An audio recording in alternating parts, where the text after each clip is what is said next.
Assalamualaikum warahmatullahi wabarakatuh. Saya Ika Pratiwi Wulandari ingin mempresentasikan tentang asosiatif, pengujian hipotesis, statistik, parametrik, korelasi, person, moment, produk. Oh iya, saya share screen dulu.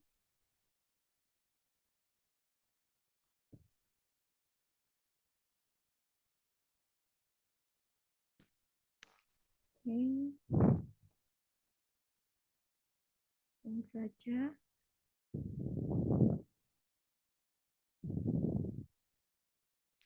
Jadi, sebelum kita membahas tentang korelasi momen produk, jadi kita membahas tentang scatter plot.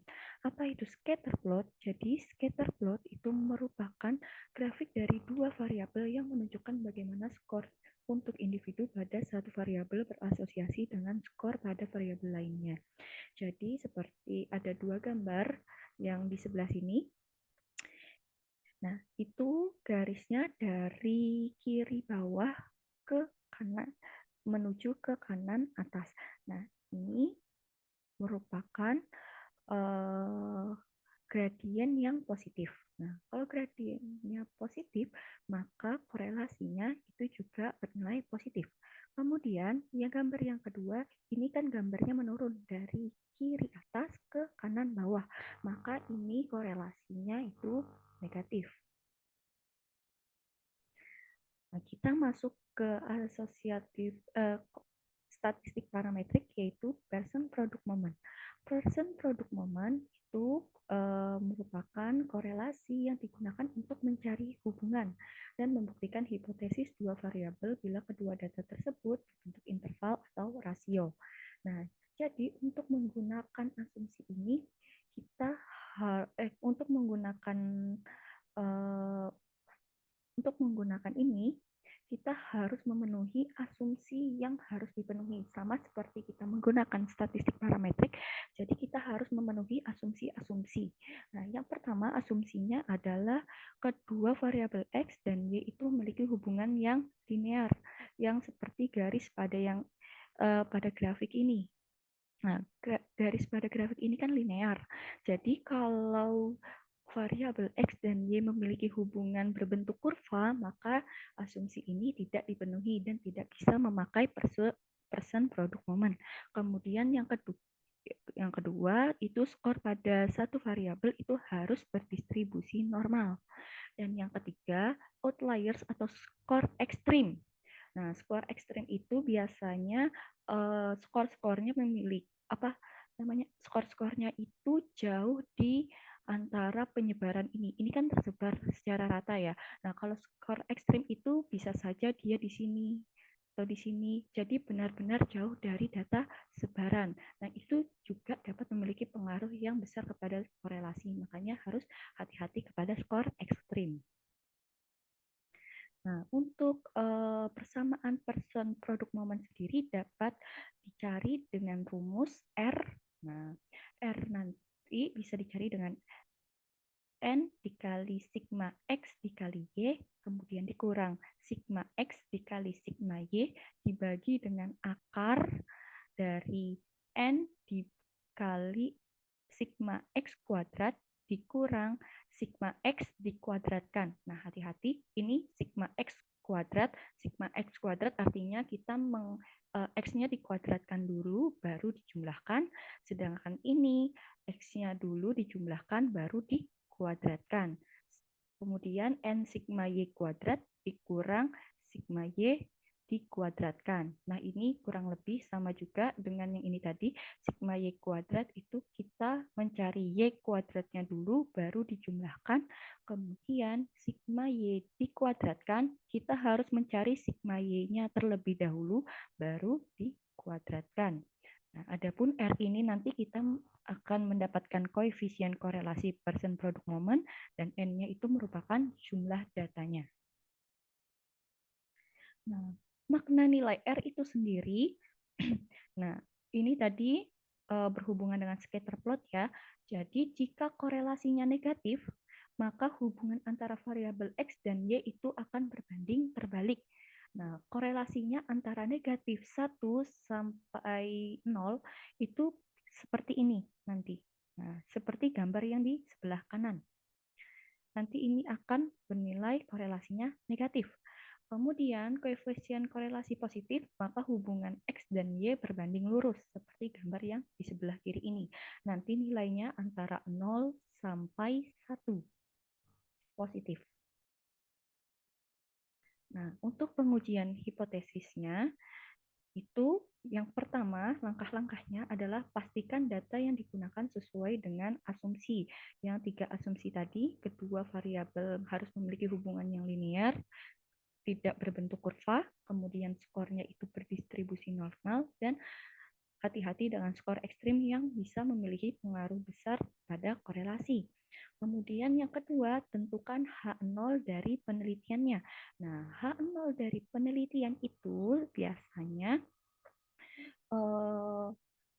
dibuat dengan tidak ada hubungan. Nah, tidak ada hubungan. Kemudian yang ketiga, hitung koefisien korelasi dengan rumus yang tadi. Nah, yang ini. Nah, nanti hasilnya tersebut akan dinamai dengan R hitung. Kemudian tentukan saraf signifikansinya atau P. Nah, untuk pendidikan biasanya kan memakai taraf signifikansinya 5% atau 0,05. Kemudian bandingkan nilai R hitung dengan R tabel. Nah, R tabel ini merupakan sudah ada nilai tetapannya.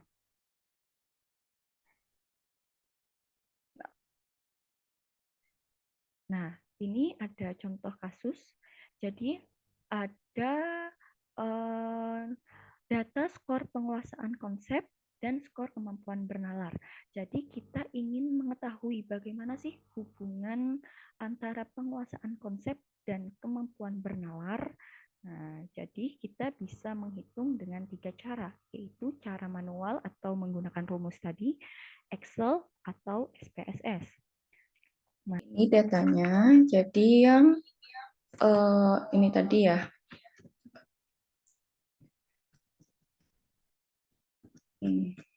Nah, data antara penguasaan konsep dan kemampuan bernalar. Jadi yang pertama ini kita perlu mengetahui bagaimana sih perhitungan secara manual, Excel, dan SPSS. Kemudian yang pertama, penyelesaiannya itu yang pertama-tama itu sudah dipastikan ya bahwa datanya sudah memenuhi asumsi. Apa saja tadi asumsinya? Yang pertama harus memiliki hubungan yang linear, kemudian yang kedua datanya harus terdistribusi normal, dan yang ketiga hati-hati dengan skor ekstrim yang bisa mempengaruhi nilai korelasi atau nilai R. Kemudian kalau sudah memenuhi asumsinya, kita buat hipotesis. Nah, untuk H0 seperti biasa itu tidak ada hubungan antara penguasaan konsep dan kemampuan bernalar.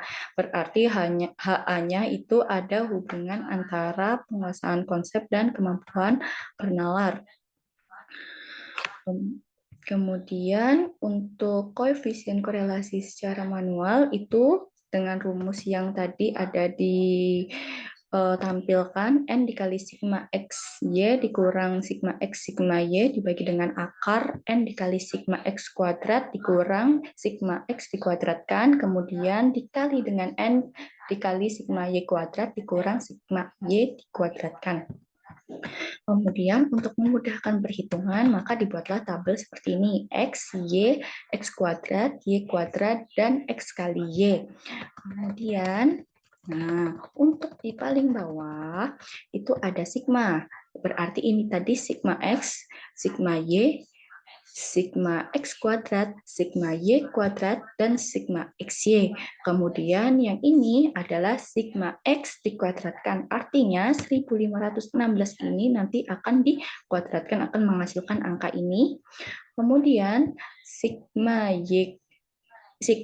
Y dikuadratkan itu berarti 1536 itu dikuadratkan akan menghasilkan angka ini. Kemudian, nah setelah membuat tabel seperti di atas, tadi maka masukkan saja ke dalam rumusnya. Karena N-nya atau jumlah datanya 20, maka kita pakai 20. Ya, seperti ini. Masukkan saja, kemudian nanti akan didapatkan R-nya yang manual adalah 0,92270844452 atau bisa kita bulatkan menjadi R sama dengan 0,923. Oke, sekarang kita mencoba menggunakan Excel. Apakah kira-kira hasilnya sama? Ya, jadi ini cara menggunakan Excel. Nah, untuk menggunakan Excel itu bisa dengan cara sama dengan person.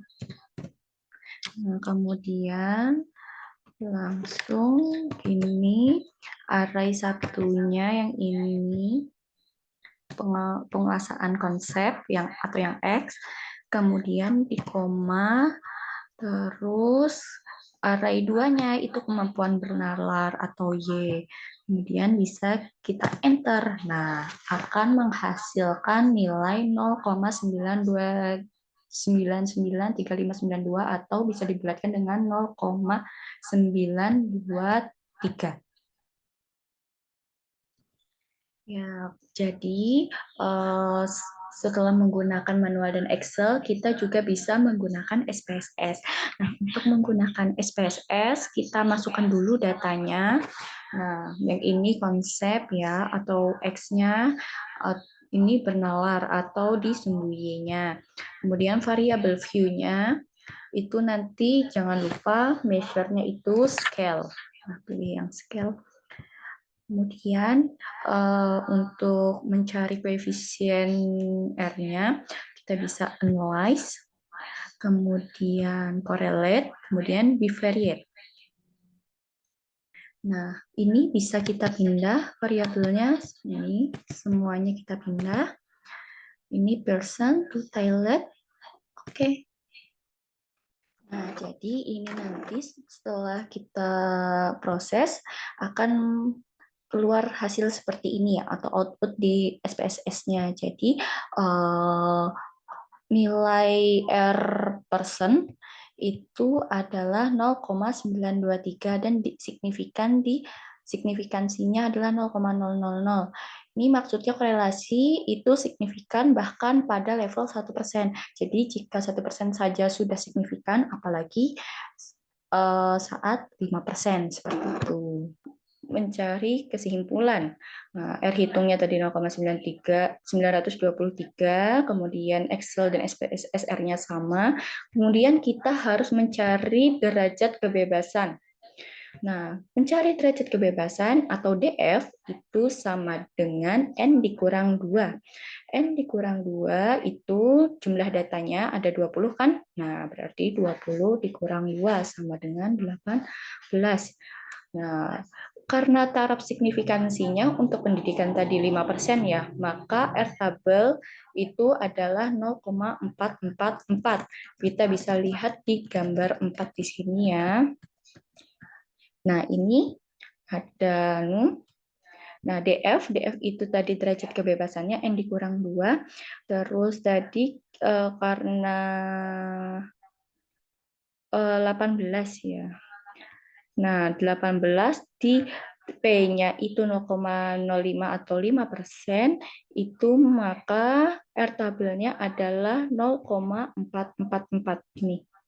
Nih, 18, 0,444.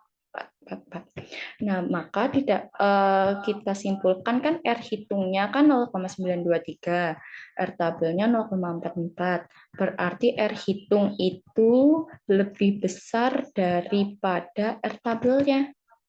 Maka artinya menolak H0. Hipotesis nolnya ditolak dan HA-nya itu diterima, yaitu adanya hubungan antara penguasaan konsep dan kemampuan bernalar. Nah, jika seandainya, nah ini kalau seandainya ya, seandainya R tabel ini lebih besar daripada R hitungnya, maka H0-nya nanti akan diterima dan HA-nya ditolak. maka tidak ada hubungan antara penguasaan konsep dan kemampuan bernalar. Nah, itu jika seandainya ya. Nah, sekian dari saya. Mohon maaf jika ada kesalahan kata dalam video ini. Saya akhiri. Assalamualaikum warahmatullahi wabarakatuh.